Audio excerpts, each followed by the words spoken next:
Hello my friend, in this video I'm going to show you the Spotify algorithm hack, which you can use to get on Spotify algorithmic playlists and Spotify's editorial playlists. So the best way to get lots of streams from Spotify's algorithmic and editorial playlists is to hack the algorithm. So in this video I'll show you how the algorithm works and what you can do to manipulate it.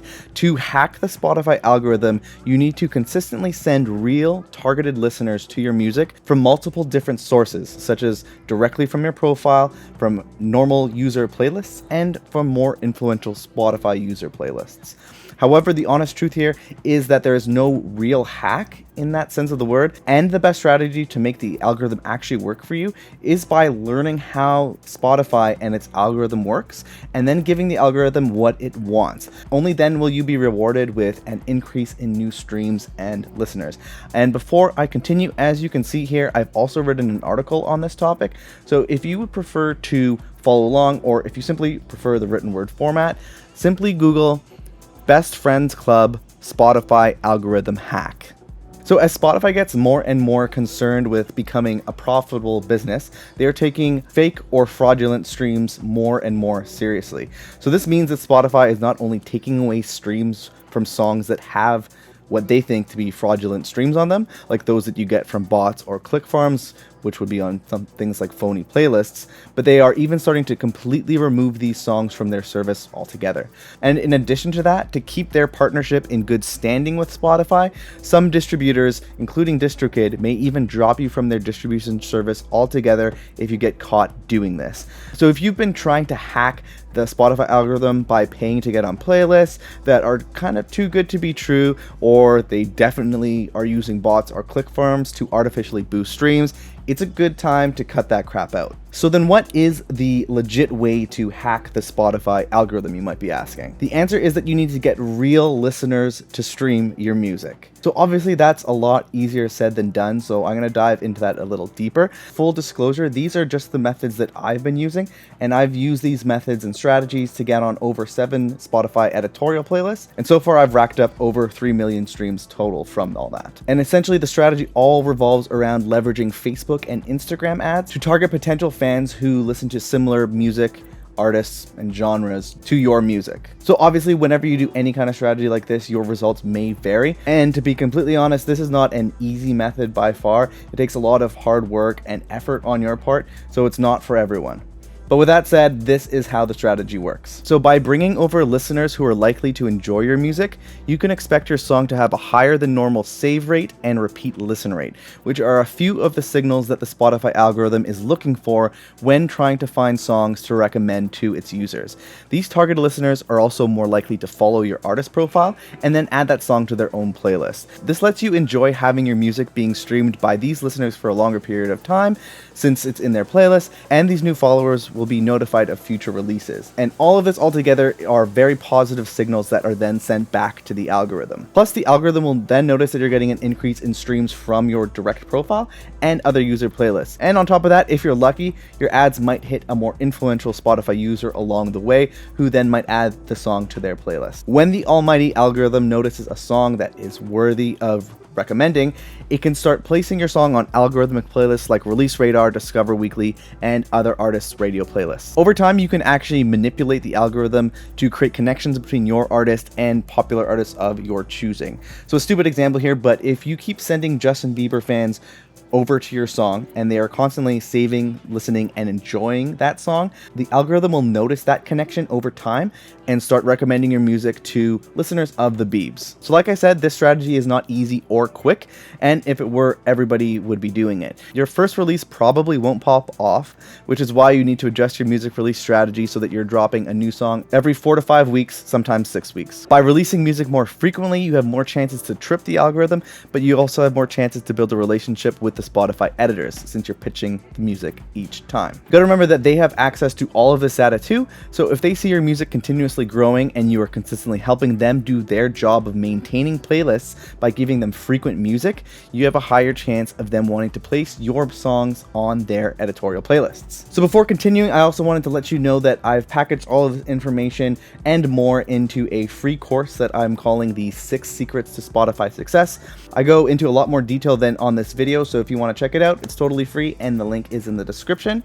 But with that said, let's continue on with the video. We're now going to dive a little bit deeper into how the algorithm in particular works. So the first step to success on Spotify is to really dig into learning how Spotify works. After all, if you're trying to get something out of any platform, whether it be Spotify, Facebook, Instagram, or whatever, you need to know how they work and what they are trying to achieve. These platforms have their own goals, and by helping them achieve their goals, only then will you be rewarded. A good comparison to Spotify's algorithm would be something like the Google and YouTube algorithms. So in this instance, the purpose of the Google and YouTube algorithms is to give you the most valuable content so that you stay on the platform and spend as much time on that platform as possible, whether it be Google or it be YouTube. And one way that they provide super valuable content is by customizing what you see by remembering your habits and comparing them to other similar users. Spotify's algorithm has the same purpose, and understanding that will put you in the best possible position to start gaming it or manipulating it. So what the Spotify algorithm in particular is always trying to do is recommend songs that people want to listen to so that people spend more time inside the Spotify app. So why is this? The more time a user spends inside the Spotify app, the more opportunities that Spotify has to sell advertisements, keep users happy with paying for their premium subscription, or encourage people to upgrade to the paid premium subscription. And also they get to tell their investors that their numbers are doing great so that Spotify continues to get external investment money. So if the Spotify algorithm notices that any song is being saved by people who listen to it at a good percentage, it's being listened to often, and it's being added to lots of normal listener and higher profile playlists, then it is in Spotify's best interest to push that song out to similar people because they're likely to enjoy it and stay on Spotify longer. On top of this, if the algorithm sees that people are also following your profile after listening, it's another indicator that they should push this song out and watch out for your next releases as well. I'm sure you came here trying to take advantage of the algorithm in some way, but the honest truth is that you need to give the algorithm what it wants before it will give you what you want. It's the exact same case in Google or YouTube. If you do high quality videos on YouTube and those videos are getting good watch time and good clicks, that means people are staying on YouTube longer, and that's a sign that those videos are good. So then YouTube is going to start recommending it in the search engine as well as in the recommended section on the side and after videos. In the case of Google, when you write good quality content that makes people stay on Google and use the Google search engine, they reward you by putting you higher in the search results so that your page gets more traffic. In all of these cases, you need to give the algorithms what they want, and then they reward you only after that, because you are helping them ultimately achieve their business objectives. In the instance of Spotify in particular, they will start to reward you with algorithmic playlists like Release Radar and all of those other ones, and this increase in positive numbers overall could also inevitably catch the attention of the Spotify editors, which then could lead to lucrative editorial playlists in the future. It all kind of ties into each other. So if the first big step is to get on the Spotify algorithmic playlists, how exactly do you do that? So to get on the Spotify algorithmic playlists, there are really only two things that you need to do.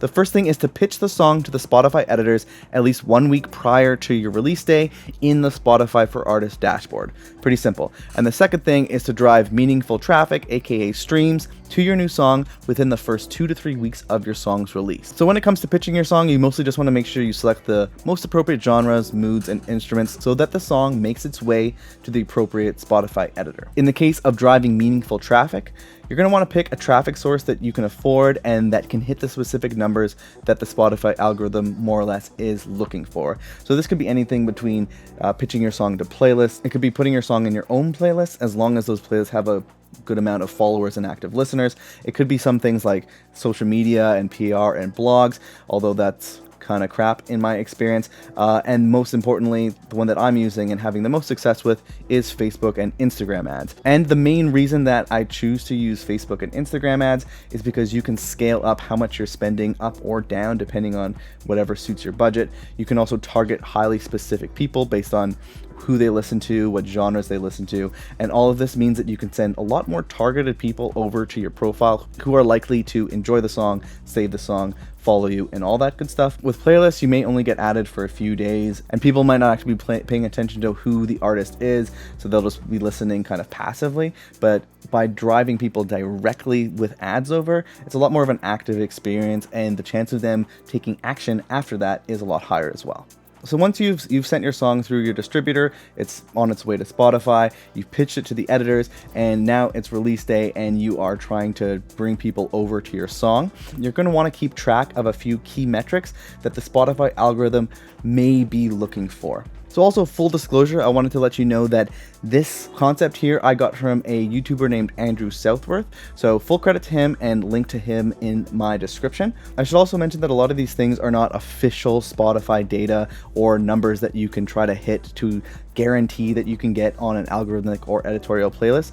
But what I've noticed in my experience is by aiming to hit these numbers and trying to improve these metrics has allowed me personally to see some pretty cool results in terms of getting algorithmic playlists, ads, editorial playlist ads, and actually reaching tons of new listeners and fans. So again, hitting these things does not guarantee that you'll get any kind of result, but constantly tracking them and paying attention to them and trying to improve them does increase your chances of having a good result for sure. So of course the algorithm is looking at the overall number of streams that your song is getting, but there are some other less obvious things that it looks at as well, and some of this I did mention earlier in the video. So one of them is the save rate, which is how many of your listeners are actually saving your song after hearing it. The next is the listen rate, which is how many times on average your listeners are listening to your song after hearing it the first time. Next is playlist ads, so how many people are adding your songs to their own playlists. And lastly is new followers, which is how many people follow your Spotify artist profile during your song's release. So hitting solid numbers here will increase your chances of your song getting pushed out. It will not guarantee it. So when you're first starting out, in my experience, I noticed that a save rate of 40% or higher is likely to trigger the algorithm when combined with a listen rate of 1.8 or higher, as well as a decent amount of total streams in general, so about 400. So if you're seeing these kinds of numbers during your release, just watch carefully on the upcoming Friday, as you have a high potential of triggering the Spotify algorithm, which means that you'll start by getting pushed on the release radar playlists of users that do not follow your profile. So lastly, before I quickly wrap this up, I just wanted to touch on one last topic, which is kind of explaining why I feel like consistency really is key to this whole process. So if you think you'll be able to release one song, run a few Facebook ads, and have that song just pop off, you're most likely dead wrong. Sure, it could definitely happen, but it most likely will not. So in my opinion, you need to focus on releasing music consistently every 4 to 5, maybe 6 weeks for these reasons. Each release is another chance to trigger the algorithm and another chance to pitch to the editors and get their attention. Each release, you'll also learn how to run better release campaigns the more releases that you do. Also, in a funny way, you don't get to decide if your song is a hit or not. The song you think is a hit might be a flop, while the song you thought was a B-side could go viral. The listeners decide, not you. And lastly, both the Spotify algorithm and editors are looking at traction and momentum. If they see an artist continuing to put out new music and hit better numbers over time, they're more likely to pay attention. In fact, Spotify executives have even said in previous interviews that artists can no longer expect to release a song every 3 or 4 years and then expect to make it. It's a different streaming world we live in, and you have to adapt to make it. So with that said, hopefully you found this video useful. There'll be a link in the description to the free course that I put together called the 6 Secrets to Spotify Success. If you did find this video useful, make sure you like and subscribe and all that good stuff. Good luck on getting on the Spotify algorithm playlist and the editorial playlist, and good luck on your next release in general. I'll see you in the next video, my friend. Have a good one.